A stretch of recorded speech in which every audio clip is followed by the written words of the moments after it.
ਬੰਦੀ ਸਿੰਘਾਂ ਦੀ ਰਿਹਾਈ ਵਾਸਤੇ ਜਿਵੇਂ ਮੋਰਚਾ ਤਾਂ ਲੱਗਾ ਹੋਇਆ ਹੈ, ਇੱਕ ਨਵਾਂ ਪ੍ਰੋਗਰਾਮ ਤੁਹਾਡੇ ਵੱਲੋਂ ਦਿੱਤਾ ਜਾ ਰਿਹਾ ਹੈ, ਉਹ ਪ੍ਰੋਗਰਾਮ ਕੀ ਹੈ ਜੀ?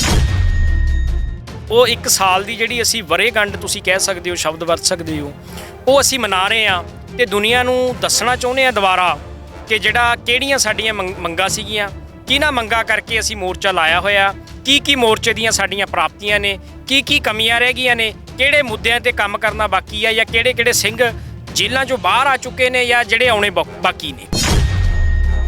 7 ਜਨਵਰੀ ਨੂੰ ਕੌਮੀ ਇਨਸਾਫ ਮੋਰਚਾ ਜਿਹੜਾ ਸਾਹਿਬਜ਼ਾਦਾ ਅਜੀਤ ਸਿੰਘ ਨਗਰ ਮੋਹਾਲੀ ਤੇ ਚੰਡੀਗੜ੍ਹ ਦੀ ਬਰੂਹਾਂ ਤੇ ਲੱਗਿਆ ਹੋਇਆ, ਉੱਥੇ ਮੈਂ ਕੌਮ ਨੂੰ ਅਪੀਲ ਕਰਦਾ, ਉੱਥੇ ਆ ਕੇ ਤੁਸੀਂ ਜਿਹੜੇ ਜਿੰਨੇ ਵੀ ਨੌਜਵਾਨ ਨੇ, ਬੰਦੀ ਸਿੰਘ ਨੇ ਜਾਂ ਹੋਰ ਵੀ ਜੇਲ੍ਹਾਂ 'ਚ ਬੰਦ ਨੇ, ਸਾਰਿਆਂ ਦੀ ਰਿਹਾਈ ਦਾ ਆਓ ਆਪਾਂ ਇਕੱਠਿਆਂ ਹੋ ਕੇ ਹੋਕਾ ਦਈਏ। ਗੁਰੂ ਗ੍ਰੰਥ ਸਾਹਿਬ ਜੀ ਦੀ ਨਿੱਤ ਦਿਹਾੜੀ ਬੇਅਦਬੀਆਂ ਹੋ ਰਹੀਆਂ ਨੇ, ਉਹਦੇ ਇਨਸਾਫ ਦੀ ਗੱਲ ਕਰੀਏ, ਕਿਉਂਕਿ 1 ਸਾਲ ਦੇ ਅੰਦਰ ਮੋਰਚੇ ਦੇ ਅੰਦਰ ਮੋਰਚਾ ਲੱਗਣ ਤੋਂ ਬਾਅਦ ਗੁਰੂ ਦੀ ਕਿਰਪਾ ਨਾਲ ਮੋਰਚੇ ਨੇ ਬਹੁਤ ਵੱਡੀ ਪ੍ਰਾਪਤੀਆਂ ਕੀਤੀਆਂ ਨੇ ਤੇ ਕੁਝ ਮੰਜ਼ਲਾਂ ਹਜੇ ਸਰ ਕਰਨੀਆਂ ਰਹਿੰਦੀਆਂ ਨੇ। ਮੋਰਚਾ ਲੱਗਣ ਤੋਂ ਬਾਅਦ ਦੇਸ਼ ਵਿਦੇਸ਼ ਦੇ ਅੰਦਰ ਹਰ ਪਿੰਡ 'ਚ, ਸ਼ਹਿਰ 'ਚ, ਭਾਰਤ 'ਚ, ਵਿਦੇਸ਼ਾਂ 'ਚ, UNO 'ਚ, ਯੂਰਪ 'ਚ, ਸਾਰੇ ਪਾਸੇ ਇੱਕ ਗੱਲ ਸਾਫ਼ ਤੇ ਸਪਸ਼ਟ ਹੋਈ ਹੈ ਕਿ ਜਿਹੜਾ ਭਾਰਤ ਲੋਕਤੰਤਰ ਦੀ ਦੁਹਾਈ ਦਿੰਦਾ ਸੀ, ਮਨੁੱਖੀ ਹੱਕਾਂ ਦੀ ਗੱਲ ਕਰਦਾ ਸੀ ਬਾਰ-ਬਾਰ, ਉਹਦਾ ਚਿਹਰਾ ਬੇਨਕਾਬ ਹੋਇਆ ਕਿ ਭਾਰਤ ਸਰਕਾਰ ਨੇ ਤਾਂ ਜਿਹੜੇ ਸਿੱਖ ਨੇ ਭਾਰਤ ਦੇ ਅੰਦਰ 30 ਸਾਲਾਂ ਤੋਂ ਬੰਦ ਨੇ, 32 ਸਾਲਾਂ ਤੋਂ ਬੰਦ ਨੇ, ਉਹਨਾਂ ਨੂੰ ਛੱਡਣ ਦਾ ਨਾਂ ਨਹੀਂ ਲੈ ਰਹੀ। ਭਗਵੇ ਅੱਤਵਾਦੀ ਸੀਗੇ, ਤੁਸੀਂ ਅਸੀਮਾਨੰਦ ਦੀ ਗੱਲ ਕਰ ਲਓ, ਤੁਸੀਂ ਸਾਧਵੀ ਪ੍ਰੀਗਿਆ ਦੀ ਗੱਲ ਕਰ ਲਓ, ਤੁਸੀਂ ਕਰਨਲ ਪ੍ਰੋਹਿਤ ਦੀ ਗੱਲ ਕਰ ਲਓ, ਇਹ ਸਾਰੇ ਬੰਦੇ ਉਹ ਸੀ ਜਿਨ੍ਹਾਂ ਨੇ 300 ਲੋਕਾਂ ਨੂੰ ਜ਼ਖਮੀ ਕੀਤਾ ਬੰਬ ਧਮਾਕੇ ਕਰਕੇ। 12 ਤੋਂ 25 ਦੇ ਨੇੜੇ ਗਿਣਤੀ ਹੈ ਜਿਨ੍ਹਾਂ ਨੂੰ ਮਾਰਿਆ, ਜਿਸ 'ਚ 2-2 ਸਾਲ ਦੇ ਬੱਚੇ ਵੀ ਸੀਗੇ ਜਿੱਥੇ ਬੰਬ ਬਲਾਸਟ ਕਰਿਆ। ਤੇ ਇਹ ਜਿਹੜੇ ਭਗਵੇ ਅੱਤਵਾਦੀ ਸੀ, ਇਹਨਾਂ ਨੂੰ ਤਾਂ ਭਾਰਤ ਸਰਕਾਰ ਹੈ ਉਹਨੇ ਸਿਰਫ 4 ਤੋਂ 3 ਸਾਲਾਂ 'ਚ ਬਾਹਰ ਕੱਢਤਿਆ। ਸੋ ਅਮਿਤ ਸ਼ਾਹ ਨੂੰ ਵੀ ਸਾਡਾ ਸਵਾਲ ਹੈ ਤੁਹਾਡੇ ਚੈਨਲ ਦੇ ਮਾਧਿਅਮ ਰਾਹੀਂ ਕਿ ਉਦੋਂ ਨਹੀਂ ਤੈਨੂੰ ਇਹ ਗੱਲਾਂ ਚੇਤੇ ਆਈਆਂ ਜਿਹੜੀ ਤੁਸੀਂ ਰਾਜੋਆਣਾ ਨੂੰ ਕੀਤੀਆਂ ਨੇ, ਜਾਂ ਪੰਥ ਨੂੰ? ਮੈਂ ਸਮਝਦਾ ਜਿਹੜੀ ਉਹ ਵੰਗਾਰ ਪਾਈ ਹੈ ਅਮਿਤ ਸ਼ਾਹ ਨੇ, ਉਹ ਭਾਈ ਰਾਜੋਆਣੇ ਨੂੰ ਨਹੀਂ ਪਾਈ, ਉਹ ਖਾਲਸਾ ਪੰਥ ਨੂੰ ਪਾਈ ਹੈ। ਸਿੱਖਾਂ ਨੇ ਇਹੋ ਜਿਹੀਆਂ ਵੰਗਾਰਾਂ ਬੜੀਆਂ ਕਬੂਲੀਆਂ ਵੀ ਨੇ ਤੇ ਉਹ ਵੰਗਾਰਾਂ ਦਾ ਜਵਾਬ ਵੀ ਦਿੱਤਾ, ਤੇ ਆਉਣ ਵਾਲੇ ਸਮੇਂ 'ਚ ਖਾਲਸਾ ਪੰਥ ਅਮਿਤ ਸ਼ਾਹ ਨੂੰ ਉਹਦੀ ਭਾਸ਼ਾ 'ਚ ਇਸ ਤਰੀਕੇ ਨਾਲ ਜਵਾਬ ਦੇਵੇਗਾ ਕਿ ਬਿਨਾਂ ਉਹਦੀ ਈ ਮੰਨਿਆ, ਬਿਨਾਂ ਸਿਰ ਝੁਕਾਏ ਸਾਡੇ ਜਿਹੜੇ ਬੰਦੀ ਸਿੰਘ ਨੇ ਉਹ ਅਸੀਂ ਬਾਹਰ ਰਿਹਾ ਕਰਾ ਕੇ ਦਿਖਾਵਾਂਗੇ। ਕਿਹਦਾ 1 ਸਾਲ ਪਹਿਲਾਂ ਦਾ ਇੱਥੋਂ ਦਾ ਮਾਹੌਲ ਸੀਗਾ ਮੋਰਚੇ ਦਾ, ਕੀ ਲੱਗਦਾ ਕਿ ਉਸੇ ਤਰ੍ਹਾਂ ਦਾ ਮਾਹੌਲ 7 ਤਰੀਕ ਨੂੰ ਹੋਵੇਗਾ? ਪ੍ਰਿੰਸੀਪਲ ਹੈ ਜਿਹੜੇ ਸਾਡੇ ਮੁੱਦੇ ਨੇ ਉਹ ਉੱਥੇ ਹੀ ਅਸੀਂ ਉਹਨਾਂ ਨੂੰ ਲੈ ਕੇ ਖੜੇ ਆ, ਉਹਨਾਂ 'ਚ ਕੋਈ ਕਮੀ ਨਹੀਂ ਆਈ, ਉਹ ਉਸ ਤੋਂ ਵੀ ਅਸੀਂ ਮਜ਼ਬੂਤ ਹੋਏ ਆ। ਹੋਰ ਕਈ ਮੰਗਾਂ ਅਸੀਂ ਹੱਲ ਕਰਵਾਉਣ ਦਾ ਯਤਨ ਕਰ ਰਹੇ ਹਾਂ। ਇਸ ਕਰਕੇ ਇਕੱਠ ਦੇ ਨਾਲ ਅਸੀਂ ਮੇਨ ਸਾਡਾ ਫੋਕਸ ਇਹ ਹੈ ਵੀ ਜਿਹੜੀਆਂ ਬਾਕੀ ਸਾਡੀਆਂ ਮੰਗਾਂ ਰਹੀਆਂ ਨੇ ਉਹਨਾਂ ਨੂੰ ਅਸੀਂ ਜਲਦ ਤੋਂ ਜਲਦ ਫਤਿਹ ਕਰੀਏ ਤੇ ਕੌਮ ਦੀ ਝੋਲੀ ਦੇ ਵਿੱਚ ਪਾ ਕੇ ਦੇਈਏ। ਲੱਗਦਾ ਕਿ ਇੰਨਾ ਜ਼ਿਆਦਾ ਪ੍ਰੈਸ਼ਰਲਾਈਜ਼ ਹੋਣ ਦੇ ਬਾਵਜੂਦ ਵੀ ਗੌਰਮੈਂਟ ਹੈ ਜਿਹੜੀ ਟੇਬਲ ਤੇ ਆਉਣ ਵਾਸਤੇ ਕਿਉਂ ਨਹੀਂ ਤਿਆਰ? ਮੇਨ ਗੱਲ ਹੈ ਕਿ ਮੋਰਚੇ ਦੀ ਮੰਗਾਂ ਹਾਲਾਤ ਜਿਵੇਂ ਦੀ ਮਰਜ਼ੀ ਹੋਣ, ਸਾਡੀਆਂ ਮੰਗਾਂ ਓਨੀਆਂ ਹੀ ਨੇ, ਉਨੇ ਹੀ ਅਸੀਂ ਬੰਦੀ ਸਿੰਘ ਰਿਹਾ ਕਰਾਣੇ ਨੇ। ਹੋਰ ਵੀ ਕਿਤੇ ਜੇ ਪੰਥ ਤੇ ਕੋਈ ਵੱਡੀ ਗੱਲ ਹੁੰਦੀ ਹੈ ਉੱਥੇ ਵੀ ਕੌਮੀ ਇਨਸਾਫ ਮੋਰਚਾ ਪਹੁੰਚਦਾ ਵਾ। TV 84 ਦੇ ਨਾਲ ਜੁੜੇ ਹੋ, ਮੈਂ ਰਜਿੰਦਰ ਸਿੰਘ ਸਵਰਾਜ। ਦੀ ਗੱਲ ਕੀਤੀ ਜਾਵੇ ਤਾਂ ਕੌਮੀ ਇਨਸਾਫ ਮੋਰਚਾ ਬੰਦੀ ਸਿੰਘਾਂ ਦੀ ਰਿਹਾਈ ਦੇ ਨਾਲ ਸਿੱਖਾਂ ਦੀਆਂ ਵੱਡੀਆਂ ਪ੍ਰਮੁੱਖ ਮੰਗਾਂ ਨੂੰ ਲੈ ਕੇ ਚੰਡੀਗੜ੍ਹ ਤੇ ਮੋਹਾਲੀ ਦੀਆਂ ਸਰਹੱਦਾਂ ਦੇ ਉੱਪਰ ਤਕਰੀਬਨ 1 ਸਾਲ ਦੇ ਕਰੀਬ ਸਮੇਂ ਤੋਂ ਲੱਗਾ ਹੋਇਆ ਹੈ ਤੇ ਇਸੇ ਨੂੰ ਲੈ ਕੇ ਕੌਮੀ ਇਨਸਾਫ ਮੋਰਚੇ ਦੀ ਜਿਹੜੀ ਮੈਨੇਜਮੈਂਟ ਹੈ ਜਾਂ ਜਿਹੜੇ ਆਗੂ ਸਹਿਬਾਨ ਨੇ ਉਹਨਾਂ ਦੇ ਵੱਲੋਂ ਇੱਕ ਨਵਾਂ ਪ੍ਰੋਗਰਾਮ ਦਿੱਤਾ ਜਾ ਰਿਹਾ। ਪ੍ਰੋਗਰਾਮ ਕੀ ਹੈ, ਪੂਰਾ ਰੋਡ ਮੈਪ ਕੀ ਹੋਏਗਾ ਔਰ ਜਿਹੜੀਆਂ ਮੰਗਾਂ ਨੂੰ ਲੈ ਕੇ ਮੋਰਚਾ ਲੱਗਾ ਹੋਇਆ ਹੈ ਉਸ ਮੰਗਾਂ ਨੂੰ ਕਿਸ ਤਰੀਕੇ ਦੇ ਤਹਿਤ ਮਨਵਾਇਆ ਜਾਏਗਾ। ਤੇ ਕੌਮੀ ਇਨਸਾਫ ਮੋਰਚੇ ਦੀ ਮੈਨੇਜਮੈਂਟ ਦੇ ਵਿੱਚੋਂ ਆਗੂ ਜਸਵਿੰਦਰ ਸਿੰਘ ਰਾਜਪੁਰਾ ਨੇ, ਉਹਨਾਂ ਦੇ ਨਾਲ ਗੱਲਬਾਤ ਕਰਾਂਗੇ। ਸਵਾਗਤ ਹੈ ਜੀ ਸਭ ਤੋਂ ਪਹਿਲਾਂ। ਵਾਹਿਗੁਰੂ ਜੀ ਕਾ ਖਾਲਸਾ, ਵਾਹਿਗੁਰੂ ਜੀ ਕੀ ਫਤਿਹ। ਰਾਜਪੁਰਾ ਸਾਹਿਬ, ਮੁੱਢਲੇ ਰੂਪ ਦੇ ਵਿੱਚ ਸਵਾਲ ਹੈ ਬੰਦੀ ਸਿੰਘਾਂ ਦੀ ਰਿਹਾਈ ਵਾਸਤੇ ਜਿਵੇਂ ਮੋਰਚਾ ਤਾਂ ਲੱਗਾ ਹੋਇਆ ਹੈ, ਇੱਕ ਨਵਾਂ ਪ੍ਰੋਗਰਾਮ ਤੁਹਾਡੇ ਵੱਲੋਂ ਦਿੱਤਾ ਜਾ ਰਿਹਾ ਹੈ, ਉਹ ਪ੍ਰੋਗਰਾਮ ਕੀ ਹੈ ਜੀ? ਦੇਖੋ ਜੀ, 1 ਸਾਲ ਜਿਹੜਾ ਪੂਰਾ ਮੋਰਚਾ ਲੱਗੇ ਨੂੰ ਹੋ ਗਿਆ ਵਾ ਤਕਰੀਬਨ। ਸੋ ਉਹ 1 ਸਾਲ ਦੀ ਜਿਹੜੀ ਅਸੀਂ ਵਰ੍ਹੇਗੰਢ ਤੁਸੀਂ ਕਹਿ ਸਕਦੇ ਹੋ, ਸ਼ਬਦ ਵਰਤ ਸਕਦੇ ਹੋ, ਉਹ ਅਸੀਂ ਮਨਾ ਰਹੇ ਹਾਂ ਤੇ ਦੁਨੀਆ ਨੂੰ ਦੱਸਣਾ ਚਾਹੁੰਦੇ ਹਾਂ ਦੁਬਾਰਾ ਕਿ ਜਿਹੜਾ ਕਿਹੜੀਆਂ ਸਾਡੀਆਂ ਮੰਗਾਂ ਸੀਗੀਆਂ, ਕਿਹਨਾਂ ਮੰਗਾਂ ਕਰਕੇ ਅਸੀਂ ਮੋਰਚਾ ਲਾਇਆ ਹੋਇਆ, ਕੀ ਮੋਰਚੇ ਦੀਆਂ ਸਾਡੀਆਂ ਪ੍ਰਾਪਤੀਆਂ ਨੇ, ਕੀ ਕਮੀਆਂ ਰਹਿ ਗਈਆਂ ਨੇ, ਕਿਹੜੇ ਮੁੱਦਿਆਂ ਤੇ ਕੰਮ ਕਰਨਾ ਬਾਕੀ ਆ, ਜਾਂ ਕਿਹੜੇ ਸਿੰਘ ਜੇਲ੍ਹਾਂ 'ਚੋਂ ਬਾਹਰ ਆ ਚੁੱਕੇ ਨੇ ਜਾਂ ਜਿਹੜੇ ਆਉਣੇ ਬਾਕੀ ਨੇ। ਇਹ ਸਾਰੀ ਚੀਜ਼ਾਂ ਦੱਸਣਾ ਚਾਹੁੰਦੇ ਆ ਕਿਉਂਕਿ 1 ਸਾਲ ਦੇ ਅੰਦਰ ਮੋਰਚੇ ਦੇ ਅੰਦਰ ਮੋਰਚਾ ਲੱਗਣ ਤੋਂ ਬਾਅਦ ਗੁਰੂ ਦੀ ਕਿਰਪਾ ਨਾਲ ਮੋਰਚੇ ਨੇ ਬਹੁਤ ਵੱਡੀ ਪ੍ਰਾਪਤੀਆਂ ਕੀਤੀਆਂ ਨੇ ਤੇ ਕੁਝ ਮੰਜ਼ਲਾਂ ਹਜੇ ਸਰ ਕਰਨੀਆਂ ਰਹਿੰਦੀਆਂ ਨੇ। ਮੋਰਚਾ ਲੱਗਣ ਤੋਂ ਬਾਅਦ ਦੇਸ਼ ਵਿਦੇਸ਼ ਦੇ ਅੰਦਰ ਹਰ ਪਿੰਡ 'ਚ, ਸ਼ਹਿਰ 'ਚ, ਭਾਰਤ 'ਚ, ਵਿਦੇਸ਼ਾਂ 'ਚ, UNO 'ਚ, ਯੂਰਪ 'ਚ ਸਾਰੇ ਪਾਸੇ ਇੱਕ ਗੱਲ ਸਾਫ਼ ਤੇ ਸਪਸ਼ਟ ਹੋਈ ਹੈ ਕਿ ਜਿਹੜਾ ਭਾਰਤ ਲੋਕਤੰਤਰ ਦੀ ਦੁਹਾਈ ਦਿੰਦਾ ਸੀ, ਮਨੁੱਖੀ ਹੱਕਾਂ ਦੀ ਗੱਲ ਕਰਦਾ ਸੀ ਬਾਰ-ਬਾਰ, ਉਹਦਾ ਚਿਹਰਾ ਬੇਨਕਾਬ ਹੋਇਆ ਕਿ ਭਾਰਤ ਸਰਕਾਰ ਨੇ ਤਾਂ ਜਿਹੜੇ ਸਿੱਖ ਨੇ ਭਾਰਤ ਦੇ ਅੰਦਰ 30 ਸਾਲਾਂ ਤੋਂ ਬੰਦ ਨੇ, 32 ਸਾਲਾਂ ਤੋਂ ਬੰਦ ਨੇ, ਉਹਨਾਂ ਨੂੰ ਛੱਡਣ ਦਾ ਨਾਂ ਨਹੀਂ ਲੈ ਰਹੀ। ਕਾਰਨ ਇਹ ਕਿ ਉਹ ਸਿੱਖ ਨੇ। ਜਿਹੜੇ ਭਗਵੇ ਅੱਤਵਾਦੀ ਸੀਗੇ, ਤੁਸੀਂ ਅਸੀਮਾਨੰਦ ਦੀ ਗੱਲ ਕਰ ਲਓ, ਤੁਸੀਂ ਸਾਧਵੀ ਪ੍ਰੀਗਿਆ ਦੀ ਗੱਲ ਕਰ ਲਓ, ਤੁਸੀਂ ਕਰਨਲ ਪ੍ਰੋਹਿਤ ਦੀ ਗੱਲ ਕਰ ਲਓ, ਇਹ ਸਾਰੇ ਬੰਦੇ ਉਹ ਸੀ ਜਿਨ੍ਹਾਂ ਨੇ 300 ਲੋਕਾਂ ਨੂੰ ਜ਼ਖਮੀ ਕੀਤਾ ਬੰਬ ਧਮਾਕੇ ਕਰਕੇ। 12 ਤੋਂ 25 ਦੇ ਨੇੜੇ ਗਿਣਤੀ ਹੈ ਜਿਨ੍ਹਾਂ ਨੂੰ ਮਾਰਿਆ, ਜਿਸ 'ਚ 2-2 ਸਾਲ ਦੇ ਬੱਚੇ ਵੀ ਸੀਗੇ ਜਿੱਥੇ ਬੰਬ ਬਲਾਸਟ ਕਰਿਆ।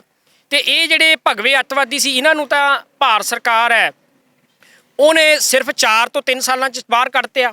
ਜਿਹਨੇ ਲਾ ਤੋੜਿਆ ਸਾਧਵੀ ਪ੍ਰੀਗਿਆ, ਜਿੱਤੇ ਅਨਲਾਫੁਲ ਐਕਟੀਵਿਟੀ ਲੱਗੀ ਸੀ, ਜਿਹੜੀ ਲਾ ਨੂੰ ਤੋੜਨ ਵਾਲੀ ਹੈ, ਉਸੇ ਨੂੰ ਲਾ ਬਣਾਉਣ ਵਾਲੀ ਲਾਤਿਆ, ਮੈਂਬਰ ਪਾਰਲੀਮੈਂਟ ਬਣਾਤਿਆ।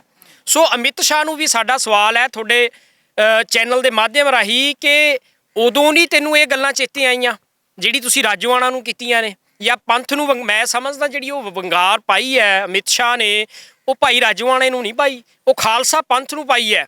ਤੇ ਮੈਂ ਇੱਕ ਗੱਲ ਇਹ ਵੀ ਸਮਝਦਾ ਵੀ ਸਿੱਖਾਂ ਨੇ ਇਹੋ ਜਿਹੀਆਂ ਵੰਗਾਰਾਂ ਬੜੀਆਂ ਕਬੂਲੀਆਂ ਵੀ ਨੇ ਤੇ ਉਹ ਵੰਗਾਰਾਂ ਦਾ ਜਵਾਬ ਵੀ ਦਿੱਤਾ। ਤੇ ਆਉਣ ਵਾਲੇ ਸਮੇਂ 'ਚ ਖਾਲਸਾ ਪੰਥ ਅਮਿਤ ਸ਼ਾਹ ਨੂੰ ਉਹਦੀ ਭਾਸ਼ਾ 'ਚ ਇਸ ਤਰੀਕੇ ਨਾਲ ਜਵਾਬ ਦੇਵੇਗਾ ਕਿ ਬਿਨਾਂ ਉਹਦੀ ਈ ਮੰਨਿਆ, ਬਿਨਾਂ ਸਿਰ ਝੁਕਾਏ ਸਾਡੇ ਜਿਹੜੇ ਬੰਦੀ ਸਿੰਘ ਨੇ ਉਹ ਅਸੀਂ ਬਾਹਰ ਰਿਹਾ ਕਰਾ ਕੇ ਦਿਖਾਵਾਂਗੇ। ਜਿਸ ਤਰੀਕੇ ਦਾ 1 ਸਾਲ ਪਹਿਲਾਂ ਦਾ ਇੱਥੋਂ ਦਾ ਮਾਹੌਲ ਸੀਗਾ ਮੋਰਚੇ ਦਾ, ਕੀ ਲੱਗਦਾ ਕਿ ਉਸੇ ਤਰ੍ਹਾਂ ਦਾ ਮਾਹੌਲ 7 ਤਰੀਕ ਨੂੰ ਹੋਵੇਗਾ? ਦੇਖੋ ਜੀ, ਸਾਡੀ ਕੋਸ਼ਿਸ਼ ਹੈ ਕਿ ਇਹਨੂੰ ਉਸ ਤੋਂ ਵੀ ਵੱਡਾ ਕੀਤਾ ਜਾਵੇ, ਕਿਉਂਕਿ ਜਿਹੜੇ ਮੇਨ ਸਾਡੇ ਪ੍ਰਿੰਸੀਪਲ ਨੇ, ਜਿਹੜੇ ਇਕੱਠ ਨੇ ਜਾਂ ਵੱਡੇ ਖੜਾਓ ਨੇ, ਉਹ ਹੁੰਦੇ ਰਹਿੰਦੇ, ਉਤਾਰ ਚੜ੍ਹਾਅ ਆਉਂਦਾ ਰਹਿੰਦਾ। ਜਿਹੜਾ ਸਾਡਾ ਪ੍ਰਿੰਸੀਪਲ ਹੈ, ਜਿਹੜਾ ਸਬਜੈਕਟ ਹੈ, ਉਹਦੇ 'ਚ ਕੋਈ ਨਹੀਂ ਕਮੀ ਆਉਣੀ ਚਾਹੀਦੀ। ਜਿਹੜਾ ਸਬਜੈਕਟ ਹੈ, ਸਾਡਾ ਪ੍ਰਿੰਸੀਪਲ ਹੈ, ਜਿਹੜੇ ਸਾਡੇ ਮੁੱਦੇ ਨੇ, ਉਹ ਉੱਥੇ ਹੀ ਅਸੀਂ ਉਹਨਾਂ ਨੂੰ ਲੈ ਕੇ ਖੜੇ ਹਾਂ, ਉਹਨਾਂ 'ਚ ਕੋਈ ਕਮੀ ਨਹੀਂ ਆਈ।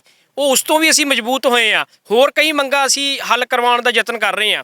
ਇਸ ਕਰਕੇ ਇਕੱਠ ਦੇ ਨਾਲ ਅਸੀਂ ਮੇਨ ਸਾਡਾ ਫੋਕਸ ਇਹ ਹੈ ਵੀ ਜਿਹੜੀਆਂ ਬਾਕੀ ਸਾਡੀਆਂ ਮੰਗਾਂ ਰਹੀਆਂ ਨੇ ਉਹਨਾਂ ਨੂੰ ਅਸੀਂ ਜਲਦ ਤੋਂ ਜਲਦ ਫਤਿਹ ਕਰੀਏ ਤੇ ਕੌਮ ਦੀ ਝੋਲੀ ਦੇ ਵਿੱਚ ਪਾ ਕੇ ਦਈਏ। ਰਾਏਪੁਰਾ ਸਾਹਿਬ, 1 ਸਾਲ ਦੇ ਸਮੇਂ ਦੇ ਦਰਮਿਆਨ ਦੀ ਜੇ ਗੱਲ ਕੀਤੀ ਜਾਵੇ ਤਾਂ ਪ੍ਰੋਟੈਸਟ ਵੀ ਰੂਟੀਨ ਦੇ ਵਿੱਚ ਹੁੰਦੇ ਨੇ, ਲਗਾਤਾਰ ਇੱਥੋਂ ਜੱਥਾ ਜਾਂਦਾ ਆ ਜਾਂ ਸਮੇਂ-ਸਮੇਂ ਤੇ ਤੁਹਾਡੇ ਵੱਲੋਂ ਇੱਥੇ ਪ੍ਰੋਗਰਾਮ ਦਿੱਤੇ ਜਾਂਦੇ ਨੇ। ਕੀ ਲੱਗਦਾ ਕਿ ਇੰਨਾ ਜ਼ਿਆਦਾ ਪ੍ਰੈਸ਼ਰਲਾਈਜ਼ ਹੋਣ ਦੇ ਬਾਵਜੂਦ ਵੀ ਗੌਰਮੈਂਟ ਹੈ ਜਿਹੜੀ ਟੇਬਲ ਤੇ ਆਉਣ ਵਾਸਤੇ ਕਿਉਂ ਨਹੀਂ ਤਿਆਰ? ਦੇਖੋ ਜੀ, ਹਾਲਾਤਾਂ ਦੀ ਗੱਲ ਕਰਦੇ ਆ ਕਿ ਅੱਜ ਗੌਰਮੈਂਟ ਦੇ ਹਾਲਾਤ ਕਿੱਦਾਂ ਦੇ ਨੇ, ਉਹ ਕਿੰਨੀ ਪਾਵਰਫੁੱਲ ਹੈ, ਉਹਦੇ ਕੋਲ ਕਿੰਨੇ ਮੈਂਬਰ ਪਾਰਲੀਮੈਂਟ ਨੇ, ਭਾਰਤ ਦੇ ਅੰਦਰ ਕਿੰਨੀਆਂ ਸਟੇਟਾਂ ਨੇ ਤੇ ਸਟੇਟਾਂ ਦੇ ਵਿੱਚ ਰਾਜ ਕਰਨਾ ਕਿੰਨੀਆਂ ਪਾਰਟੀਆਂ ਮਤਲਬ ਉਹਦੇ ਕੋਲ ਰਾਜ ਕਰ ਰਹੀਆਂ ਨੇ, ਕਿੰਨੀ ਸਟੇਟਾਂ 'ਚ ਉਹਦਾ ਰਾਜ ਹੈ। ਸੋ ਇਹ ਸਾਰੀ ਗੱਲਾਂ ਕਾਊਂਟ ਹੁੰਦੀਆਂ ਨੇ। ਉਸੇ ਤਰੀਕੇ ਦੇ ਨਾਲ ਜਿਹੜੀ ਆਪਣਾ ਸੈਂਟਰ ਗੌਰਮੈਂਟ ਹੈ ਫੈਸਲੇ ਲੈਂਦੀ ਹੈ। ਸੋ ਅੱਜ ਦੇ ਜੇ ਆਪਾਂ ਸਿਆਸੀ ਤੌਰ ਤੇ ਝਾਤ ਮਾਰੀ ਜਾਵੇ ਤੇ ਇਸ ਸਮੇਂ ਜਿਹੜੀ BJP ਹੈ, ਇਹ ਕਹਿਣ 'ਚ ਕੋਈ ਹਰਜ ਨਹੀਂ ਹੈ ਕਿ ਉਹ ਬਾਕੀ ਜਿਹੜੀਆਂ ਪਾਰਟੀਆਂ ਹੁਣ ਤੱਕ ਬਣੀਆਂ ਨੇ, ਕਾਂਗਰਸ ਦੀ ਸਰਕਾਰ ਬਣੀ ਹੈ ਜਾਂ ਕੋਈ ਹੋਰ ਬਣੀ ਹੈ, ਉਹ ਸਾਰੀਆਂ ਨਾਲੋਂ ਵੱਧ ਪਾਵਰਫੁੱਲ ਹੈ। ਸੋ ਉਹ ਇਸ ਗੱਲ ਦੀ ਉਹਨੂੰ ਕੋਈ ਪਰਵਾਹ ਹੀ ਨਹੀਂ ਮੰਨ ਰਹੀ ਹੈਗੀ। ਤੁਸੀਂ ਦੇਖੋ ਹਾਲਾਤ ਤੇ ਅੱਜ ਇੱਥੋਂ ਤੱਕ ਖੜੇ ਨੇ। ਅਸੀਂ ਤਾਂ ਮੋਰਚਾ ਲੈ ਕੇ ਅੱਜ ਵੀ ਉੱਥੇ ਖੜੇ ਹਾਂ, ਬੰਦੀ ਸਿੰਘਾਂ ਦੀ ਮੰਗ ਕਰ ਰਹੇ ਹਾਂ, ਕਰਦੇ ਰਵਾਂਗੇ ਜਦ ਤੱਕ ਬੰਦੇ ਰਿਹਾ ਨਹੀਂ ਹੁੰਦੇ। ਤੇ ਸਟੇਟ ਤਾਂ ਦੇਖੋ ਸਾਡੇ ਸਿੱਖਾਂ ਨੂੰ ਉਹ ਵਿਦੇਸ਼ਾਂ ਤੱਕ ਕਤਲ ਕਰਨ ਤੱਕ ਜਾਰੀ ਹੈ। ਉੱਥੇ ਚੁਣ ਕੇ ਉਹਨਾਂ ਦੇ ਗੋਲੀਆਂ ਮਾਰੀਆਂ ਜਾ ਰਹੀਆਂ ਨੇ। ਜਿਹੜੇ ਸਿੱਖ ਆਗੂ ਹਜੇ ਵੀ ਵਿਦੇਸ਼ਾਂ 'ਚ ਸਿੱਖ ਰਾਜ ਦੀ ਗੱਲ ਕਰਦੇ ਨੇ, ਕੌਮ ਦੀ ਗੱਲ ਕਰਦੇ ਨੇ, ਪੰਥ ਦੀ ਗੱਲ ਕਰਦੇ ਨੇ, ਪੰਜਾਬ ਦੀ ਗੱਲ ਕਰਦੇ ਨੇ, ਉਹਨਾਂ ਨੂੰ ਟਾਰਗੇਟ ਕੀਤਾ ਜਾ ਰਿਹਾ, ਗੋਲੀਆਂ ਮਰਵਾਈਆਂ ਜਾ ਰਹੀਆਂ ਨੇ ਗੈਂਗਸਟਰਾਂ ਤੋਂ। ਸੋ ਹਾਲਾਤ ਕਿਵੇਂ ਦੇ ਨੇ? ਅਸੀਂ ਤਾਂ ਸਮਝ ਲਓ ਇਹੋ ਜਿਹੇ ਮਾੜੇ ਹਾਲਾਤਾਂ ਦੇ ਵਿੱਚ ਵੀ ਮੋਰਚਾ ਜਾਰੀ ਰੱਖਿਆ ਹੋਇਆ। ਇਸ ਕਰਕੇ ਸਰਕਾਰ ਦੇ ਉੱਤੇ ਬਹੁਤ ਵੱਡਾ ਪ੍ਰੈਸ਼ਰ ਪਾਉਣਾ ਪਊਗਾ ਤਾਂ ਜਾ ਕੇ ਸਰਕਾਰ ਨੂੰ ਥੱਲੇ ਆਊਗੀ ਸਰਕਾਰ। ਤੁਸੀਂ ਭਾਰਤ ਦੇ ਗ੍ਰਹਿ ਮੰਤਰੀ ਅਮਿਤ ਸ਼ਾਹ ਦੀ ਗੱਲ ਕੀਤੀ ਹੈ, ਉਹਨਾਂ ਦੇ ਵੱਲੋਂ ਮੌਜੂਦਾ ਸਮੇਂ ਦੇ ਵਿੱਚ ਵੀ ਇੱਕ ਵਿਵਾਦਤ ਟਿੱਪਣੀ ਕਹਿ ਸਕਦੇ ਕਿ ਕੀਤੀ ਗਈ ਹੈ। ਤੇ ਫਿਰ ਗੁਰੂ ਨਾਨਕ ਸਾਹਿਬ ਦੇ ਪ੍ਰਕਾਸ਼ ਪੁਰਬ ਵੇਲੇ ਇਸ ਤਰ੍ਹਾਂ ਦਾ ਬੰਦੀ ਸਿੰਘਾਂ ਨੂੰ ਲੈ ਕੇ ਰਿਹਾਈ ਦਾ ਐਲਾਨ ਕਰਨ ਦੀ ਉਹਨਾਂ ਨੂੰ ਜ਼ਰੂਰਤ ਕਿਉਂ ਪਈ ਸੀ? ਦੇਖੋ ਜੀ, ਜ਼ਰੂਰਤ ਤਾਂ ਇਸ ਤਰੀਕੇ ਨਾਲ ਹੈ ਕਿ ਸਰਕਾਰ ਨੇ ਕੁਝ ਕੰਮ ਨੇ ਜਿਹੜੇ ਉਹ ਇਹੋ ਜਿਹੇ ਕਰਨੇ ਹੁੰਦੇ ਨੇ ਤਾਂ ਕਿ ਕੌਮ ਦੇ ਅੰਦਰ, ਪੰਜਾਬ ਦੇ ਅੰਦਰ ਭੰਬਲ ਭੁੱਸਾ ਬਣੀ ਜਾਵੇ, ਤਾਂ ਕਿ ਜਿਹੜੇ BJP ਦੇ ਬੁਲਾਰੇ ਹੁੰਦੇ ਨੇ ਜਾਂ ਉਹਨਾਂ ਦੇ ਲੋਕ ਹੁੰਦੇ ਨੇ ਉਹ ਤਾਂ ਕਹਿਣਗੇ ਵੀ ਇਹ ਤਾਂ ਯਾਰ ਦੇਖੋ ਸਿੱਖਾਂ ਦੀ ਗੁਰੂ ਨਾਨਕ ਸਾਹਿਬ ਦਾ ਪ੍ਰਕਾਸ਼ ਦਿਹਾੜਾ ਮਨਾ ਰਹੇ, ਤੁਸੀਂ ਕਿਵੇਂ ਕਹਿ ਸਕਦੇ ਹੋ ਕਿ ਸਿੱਖ ਵਿਰੋਧੀ ਨੇ? ਹੁਣ ਤੁਸੀਂ ਦੇਖੋ, ਜਦੋਂ ਕਿਸਾਨ ਮੋਰਚਾ ਲੱਗਿਆ ਉਸ ਤੋਂ ਬਾਅਦ ਮੁਲਕ ਦੇ ਜਿਹੜੇ ਪ੍ਰਧਾਨ ਮੰਤਰੀ ਨੇ ਉਹ ਗੁਰਦੁਆਰਾ ਬੰਗਲਾ ਸਾਹਿਬ ਮੱਥਾ ਟੇਕਣ ਜਾਂਦੇ ਨੇ। ਸੋ ਇਹ ਇੱਦਾਂ ਦੀ ਆਪਣੀ ਗੋਲ ਮੋਲ ਛੱਬੀ ਜਿਹੜੀ ਸਿਆਸਤ ਹੈ ਜਾਂ ਸਟੇਟ ਹੈ ਉਹਨੇ ਬਣਾਉਣੀ ਹੁੰਦੀ ਹੈ। ਕਦੇ ਵੀ ਤੁਸੀਂ ਸਟੇਟ ਹੈ ਉਹਦੀ ਜਿਹੜੀ ਛਵੀ ਕਿਤੇ ਵੀ ਤੁਸੀਂ ਇਸ ਤਰੀਕੇ ਨਾਲ ਹੀ ਦੇਖੋਗੇ ਕਿ ਉਹ ਇੱਕ ਪਾਸੇ ਹੀ ਹੈ। ਉਹਨਾਂ ਨੇ ਹਮੇਸ਼ਾ ਆਪਣੀ ਬਿਆਨ ਵੀ ਨੇ, ਆਪਣੀ ਐਕਟੀਵਿਟੀਆਂ ਨੇ, ਆਪਣੀ ਗਤੀਵਿਧੀਆਂ ਨੇ, ਉਹਨਾਂ ਨੂੰ ਗੋਲ-ਮੋਲ ਰੱਖਣਾ ਹੁੰਦਾ। ਤੁਸੀਂ ਹੁਣ ਬੜੇ ਕੰਮ ਕਰ, ਹੁਣ ਜਿਹੜੇ ਉਹਨਾਂ ਦੇ ਬੁਲਾਰੇ ਨੇ ਉਹ ਤਾਂ ਇਹ ਵੀ ਗੱਲ ਕਹਿੰਦੇ ਨੇ ਕਿ ਜੇ ਸਿੱਖਾਂ ਦੇ ਖਿਲਾਫ ਹੁੰਦੇ ਅਸੀਂ, ਮਤਲਬ ਬੀਜੇਪੀ ਵਾਲੇ, ਤੇ ਲਾਂਘਾ ਕਿਉਂ ਖੋਲ੍ਹਦੇ, ਜਦੋਂ ਕਿ ਸਾਨੂੰ ਪਤਾ ਕਿ ਬੀਜੇਪੀ ਨੇ ਪੂਰਾ ਜ਼ੋਰ ਲਾਇਆ, ਲਾਂਘਾ ਨਹੀਂ ਖੁੱਲਿਆ। ਇਹ ਤਾਂ ਕੁਦਰਤੀ ਹਾਲਾਤ ਹੀ ਐਵੇਂ ਦੇ ਬਣ ਗਏ ਕਿ ਲਾਂਘਾ ਖੋਲ੍ਹਣਾ ਪੈ ਗਿਆ ਉਹਨਾਂ ਨੂੰ। ਸੋ ਇਹ ਹਾਲਾਤਾਂ ਦੀ ਗੱਲ ਹੈ। ਸੋ ਮੇਨ ਗੱਲ ਹੈ ਕਿ ਮੋਰਚੇ ਦੀ ਮੰਗਾਂ ਹਾਲਾਤ ਜਿਵੇਂ ਦੀ ਮਰਜ਼ੀ ਹੋਣ, ਸਾਡੀਆਂ ਮੰਗਾਂ ਓਨੀਆਂ ਹੀ ਨੇ, ਓਨੇ ਹੀ ਅਸੀਂ ਬੰਦੀ ਸਿੰਘ ਰਿਹਾ ਕਰਾਣੇ ਨੇ। ਹੋਰ ਵੀ ਕਿਤੇ ਜੇ ਪੰਥ ਤੇ ਕੋਈ ਵੱਡੀ ਗੱਲ ਹੁੰਦੀ ਹੈ ਉੱਥੇ ਵੀ ਕੌਮੀ ਇਨਸਾਫ ਮੋਰਚਾ ਪਹੁੰਚਦਾ ਵਾ। ਮੋਰਚੇ ਨੂੰ ਲੈ ਕੇ ਮੈਸੇਜ ਕੀ ਹੈ ਤੁਹਾਡੇ ਵੱਲੋਂ?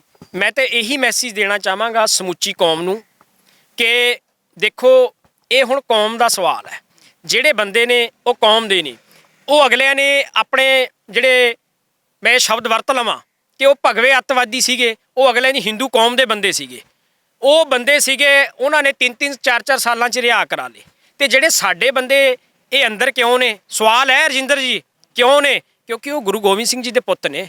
ਉਹ ਸਿਰ ਨਾ ਝੁਕਾਉਣ ਵਾਲੇ, ਮਤਲਬ ਸਿਰ ਨਹੀਂ ਝੁਕਾ ਰਹੇ ਉਹ ਕਿਸੇ ਸਰਕਾਰ ਦੇ ਅੱਗੇ, ਉਹ ਇਸ ਕਰਕੇ ਜੇਲ੍ਹਾਂ 'ਚ ਬੰਦ ਨੇ। ਸੋ ਮੇਰੇ ਖਾਲਸਾ ਪੰਥ ਜੀਓ, ਮੇਰੀ ਆਪ ਜੀ ਦੇ ਚਰਨਾਂ 'ਚ ਬੇਨਤੀ ਹੈ ਕਿ ਬੰਦੀ ਸਿੰਘਾਂ ਦੀ ਆਵਾਜ਼ ਇੰਨੀ ਕੱਪਾ ਬੁਲੰਦ ਕਰ ਦਈਏ ਕਿ ਉਹ ਕੇਂਦਰ ਸਰਕਾਰ, UNO, ਹੋਰ ਸਾਰੀਆਂ ਸਰਕਾਰਾਂ ਉਹਨਾਂ ਦੇ ਹੱਕ 'ਚ ਆ ਜਾਣ ਕਿ ਇੱਥੇ ਸਿੱਖਾਂ ਦੇ ਨਾਲ ਜ਼ੁਲਮ ਹੋ ਰਿਹਾ। ਕਿਉਂਕਿ ਉਹ ਬੰਦ ਇਸ ਕਰਕੇ ਨੇ ਕਿ ਉਹਨਾਂ ਨੂੰ, ਉਹ ਸਿੱਖ ਨੇ, ਉਹਨਾਂ ਨੂੰ ਸਿੱਖ ਹੋਣ ਕਰਕੇ ਜੇਲ੍ਹਾਂ 'ਚ ਰੱਖਿਆ ਗਿਆ। ਜਿੱਦਣ ਸਾਡੀ ਕੌਮ ਨੂੰ ਇਹ ਗੱਲ ਸਮਝ ਆ ਗਈ, 2 ਘੰਟੇ ਵੀ ਨਹੀਂ ਲੱਗਣੇ ਬੰਦੇ ਰਿਹਾਅ ਕਰਾਉਣ ਨੂੰ। ਅਤੇ ਤੁਹਾਡੇ ਮਾਧਿਅਮ ਰਾਹੀਂ ਇੱਕ ਹੋਰ ਮੈਂ ਅਪੀਲ ਕਰਦਾ, ਅਸੀਂ 7 ਤਰੀਕ ਨੂੰ, ਸਾਡਾ ਸਾਲ ਪੂਰਾ ਹੋ ਰਿਹਾ, 7 ਜਨਵਰੀ ਨੂੰ ਕੌਮੀ ਇਨਸਾਫ ਮੋਰਚਾ ਜਿਹੜਾ ਸਾਹਿਬਜ਼ਾਦਾ ਅਜੀਤ ਸਿੰਘ ਨਗਰ ਮੋਹਾਲੀ ਤੇ ਚੰਡੀਗੜ੍ਹ ਦੀ ਬਰੂਹਾਂ 'ਤੇ ਲੱਗਿਆ ਹੋਇਆ, ਉੱਥੇ ਮੈਂ ਕੌਮ ਨੂੰ ਅਪੀਲ ਕਰਦਾ, ਉੱਥੇ ਆ ਕੇ ਤੁਸੀਂ ਜਿਹੜੇ ਜਿੰਨੇ ਵੀ ਨੌਜਵਾਨ ਨੇ, ਬੰਦੀ ਸਿੰਘ ਨੇ ਜਾਂ ਹੋਰ ਵੀ ਜੇਲ੍ਹਾਂ 'ਚ ਬੰਦ ਨੇ, ਸਾਰਿਆਂ ਦੀ ਰਿਹਾਈ ਦਾ ਆਓ ਆਪਾਂ ਇਕੱਠਿਆਂ ਹੋ ਕੇ ਹੋਕਾ ਦਈਏ। ਗੁਰੂ ਗ੍ਰੰਥ ਸਾਹਿਬ ਜੀ ਦੀ ਨਿੱਤ ਦਿਹਾੜੇ ਬੇਅਦਬੀਆਂ ਹੋ ਰਹੀਆਂ ਨੇ, ਉਹਦੇ ਇਨਸਾਫ ਦੀ ਗੱਲ ਕਰੀਏ ਤੇ ਸਖਤ ਕਾਨੂੰਨ ਬਣਾਉਣ ਦੀ ਗੱਲ ਕਰੀਏ।